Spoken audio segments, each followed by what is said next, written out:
बुलढाण्याच्या शेगाव तालुक्यातील भोन गावाला पुराच्या पाण्याचा वेढा पाहायला मिळतोय। शेगाव ते भोनगाव फाटा मार्ग बंद करण्यात आलाय। मुसळधार पावसामुळे कालखेड पुलावर देखील पाणी साचलंय। नागरिकांचा शेगाव शहराशी संपर्क तुटला असल्याची माहिती।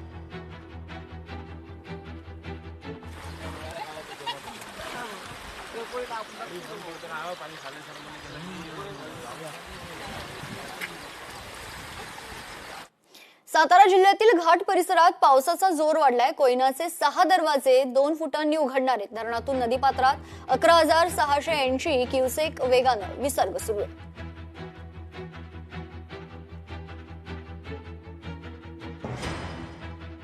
पंढरपूरमध्ये पुराचा धोका वाढलाय। उजनीतून भीम मध्ये खरं तर 71,600 क्युसेक पाणी सोडले जाते। विसर्ग वाढल्यानं भीमा नदीला महापूर येण्याची शक्यता आहे।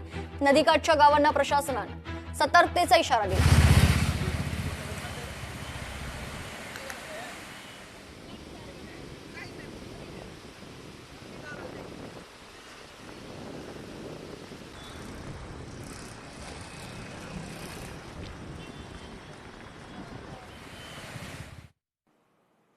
परभणीच्या पालम तालुक्यात मुसळधार पाऊस कोसळतोय। चोरवड राणी सावरगाव परिसरातील रस्ता वाहून गेलाय। रस्ता वाहून गेल्यानं 20हून अधिक गावांचा संपर्क तुटलाय।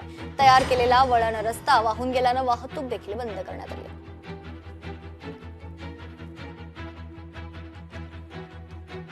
परभणीच्या पालम तालुक्यात देखील मुसळधार पाऊस बरसत आहे। या ठिकाणी चोरवड राणी सावरगाव परिसरातील रस्ता वाहून गेल्याचं चित्र आपण पाहतोय। रस्ता वाहून गेल्यानं 20हून अधिक गावांचा संपर्क तुटलाय। तयार केलेला वळण रस्ता वाहून गेल्यानं वाहतूक देखील बंद करण्यात आली। पालघर जिल्ह्यात 15 दिवसांपूर्वी मुसळधार झालेल्या पावसामुळे डहाणू तालुक्यातील रायतळी चांदवड येथील एक साकव पुराच्या पाण्यासह वाहून गेलाय। तातडीनं उपाययोजना करण्यात न आल्यानं येथील रुग्णाला डोलीत घेऊन कुटुंबियांना 1 किलोमीटरची पायपीट करावी लागली असल्याची घटना समोर आली आहे। चांदवडच्या डोंगरीपाडा येथील एक तरुण झाडावरून खाली पडल्यानं गंभीर जखमी झाला होता।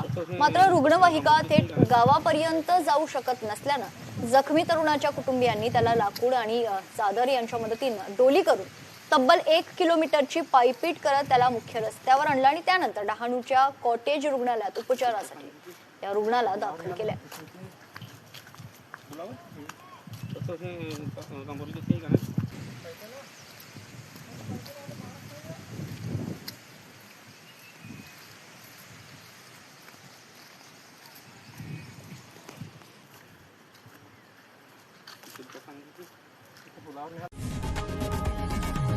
लोकशाही मराठी ऐका, पहा, जागरूक रहा।